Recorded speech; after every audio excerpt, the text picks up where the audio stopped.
Qalbning ajoyib hollari. Bilginki, insondagi eng sharafli a'zo dal qalbdir. Chunki qalb Allohni haqiqiy tanig'uchi, Alloh uchun amal qilg'uchi, Allohga intilib tirishquchi va Alloh taolaning huzuridagi savoblarni izlab yaqinlashquchidir. Boshqa a'zolar qalbga bo'ysunuvchi va uning xizmatchisidir. Xuddi xo'jayinlar qullarni xizmatga solgandek, qalbmi ularni xizmatga soladi. Qalbni haqiqiy tanigan kishi Parvardigorini taniydi. Ko'pincha kishilar qalbni va nafsini haqiqiy tanimaydi. Bilinglarki, Alloh kishi bilan uning qalbi orasida to'salg'u bo'la oladi. Ya'ni kishining dilini egasining xohishi bo'yicha emas, balki o'z xohishi bo'yicha tasarruf qiladi. Anfal surasi 24-oyat. Alloh taolaning kishi bilan qalbi orasida to'salg'u selishi qalbni Alloh taolani tanishdan va Alloh taolani ko'z oldida tutishdan cheklashidir. Shunga qalbni va uning alohidliklarini tunish dinning o'li va oxirat yo'lovchilarining yo'lining asosidir. Shaytonning qalbga vasvasa bilan chaplashib olishi. Bilginki, qalb yaratilishida to'g'ri yo'lni qabul qiladigan qalb yaratilgan. U keyincha ichiga kirib olgan shahvat va havoyi havas sababli to'g'ri yo'ldan qayib ketadi va borgan sari yiroqlaydi. Qalbni egallash uchun farishtalar qo'shuni bilan shaytonlar qo'shuni orasidagi o'zaro hujum toki qalb ishki ikki tarafdan biriga echilgan qadar davomlashadi. Oqibat g'olib kelguncha qalbni bo'ysundirib ichiga o'rinlashadi. Shayton qo'shuni bo'lsa qalbga o'g'irliqchi kiradi. Bu vaqtda Alloh taolo mundaq deydi: "Yushurun vasvaschining yomonligidan panoh tilayman" degan. Nas surasi 4-oyat. U Alloh zikr qilinganda yushirinadi. G'aflat basqanda o'ttirg'a chiqadi. Shaytonlarning askarlarini qalbdan faqat Allohning zikriga qo'g'laydi. Chunki shayton Alloh zikri qilingan qalbdan badar qochadi. Shaytonning qayerlardan qalbga kira oladiganligining bayoni. Bilginki, qalb go'yoki qo'rg'onga o'xshaydi. Shayton bo'lsa u qo'rg'onga kirishni, uni bo'ysundirishni va uningga hukmronlik qilishni arzulaydigan dushmandir. Qo'rg'onni qo'g'dash uning qo'voqlarini mahkam saqlash va mudofaa orqali mumkindir. Qalbni tanimagan kishi uning qo'voqlarini saqlab mudofaa qila olmaydi. Shaytonning kirish yo'llarini bilgandala uni daf qilg'il bo'ladi. Shayton kirish eg'izlari bandining sifatlari bo'lib, ba'zi ko'pdir. Bu yerda biz shulardan shaytonning lakmin qo'shunig'imi tar kelib qolmaydigan cho'ng eshiklarga ishorat qilamiz. Shayton va askarlari kirib oladigan cho'ng eshiklardan biri hasad va hirismanlikdir.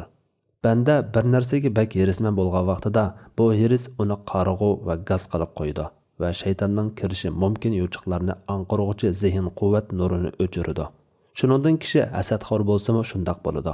Shu chaqda shayton darhol fursat topib, hastiga yetkazadigan har qanday ishni munkar yoki maynat ish bo'lgan taqdirdami hasadxorga chiroyli ko'rsatadi.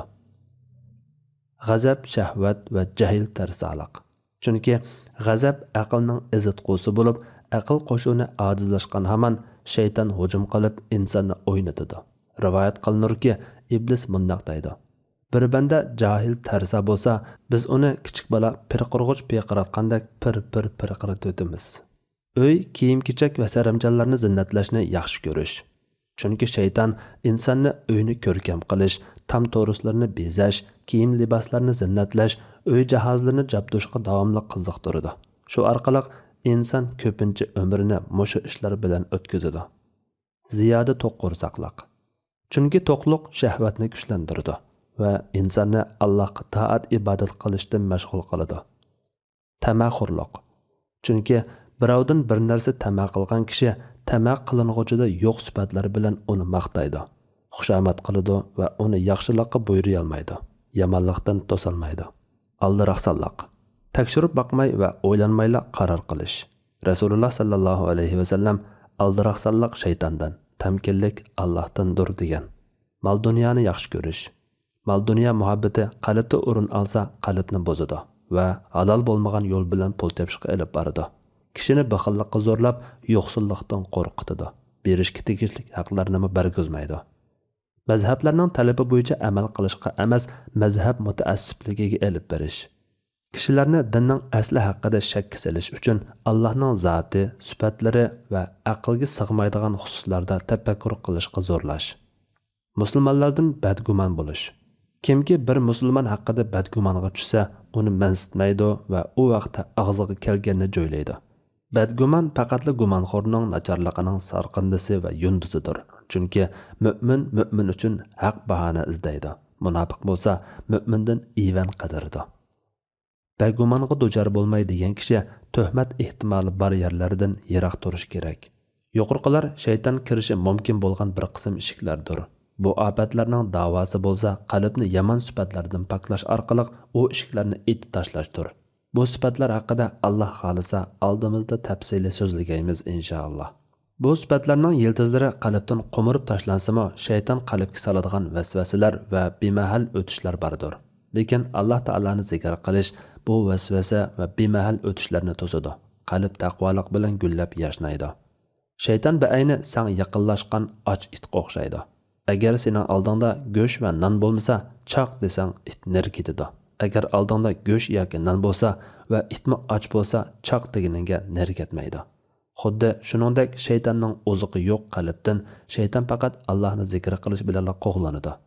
Havoyi havas g'olib kelgan qalbga kelsak, zikrning ta'siri unda qalbning girvaklariga yamishib turadiki, qalbning cho'nqur qatlamlariga kirolmaydi.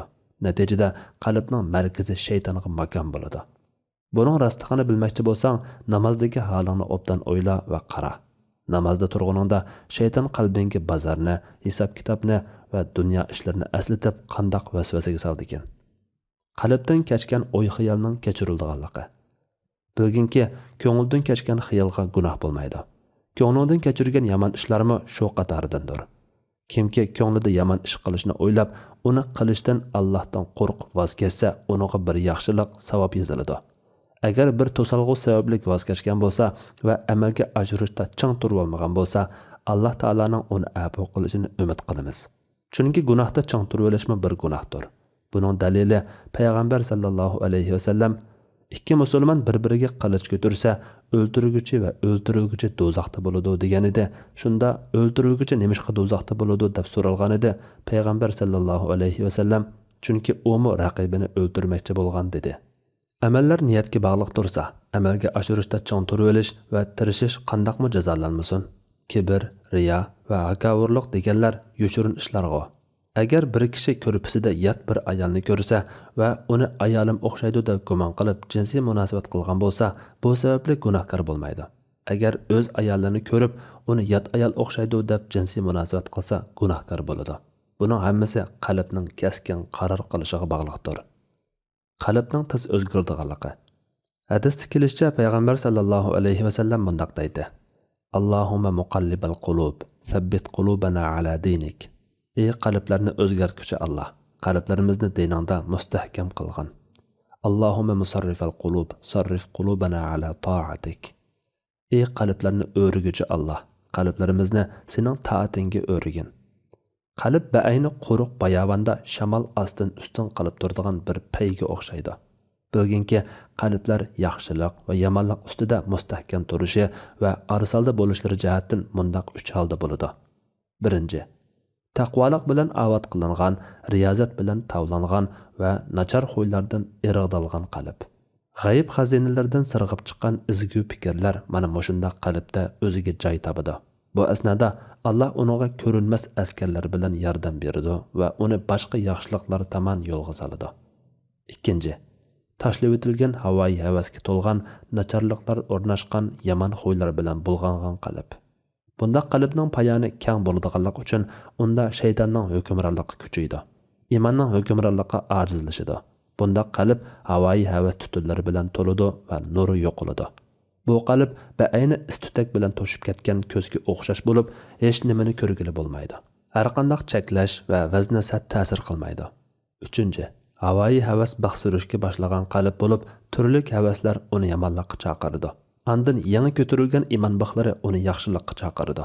Masalan, shaytonning aqlga qattiq hujum qilishi va nafsoniy arzularga da'vat qilguchining palonchi va po'kinchilarga qaramamsan, o'z havoyi havaslarining keyniga qandoq kirib ketgan deganlik so'zlari, hatto u da'vatchi nafsoniy arzularga dum tushgan ba'zi bir olimlarni misol keltirdi. Moshundaq talqinlar natijasida nafs shaytonga moyil bo'ladi. Bu asnoda farishta shaytonga hujum qiladi va uningga oxiratni unutib faqatla dunyo havaslarining keynidan qo'g'lab yurgan kishi halok bo'ladi. Kishilarning nafslaridan bexabar qolganligiga aldanmagan. Aytqina, agar xaloyiq pijg'irim issiqda tursa-yu, sening salqin uying bo'lsa, ajiba senmi ular bilan birga issiqda turamsan yoki o'zingga manfaatli bo'lganini tanlamsan? Pijg'irim issiqda turishda ularga muxolifat qilgan yerda do'zax o'tiga ilib boradigan ishda ularga muxolifat qilmamsan deydi. Shuning bilan nafs farishtaning so'ziga moyil bo'ladi va ikki qo'shin orasida arsalda bo'ladi. Bu arsaldichilik toki eng yaxshi yo'l qalbni egallaganga qadar davomlashadi. Chunki kimki yaxshilik uchun yaratilgan bo'lsa, u yaxshilik yo'llariga muyassar qilinadi.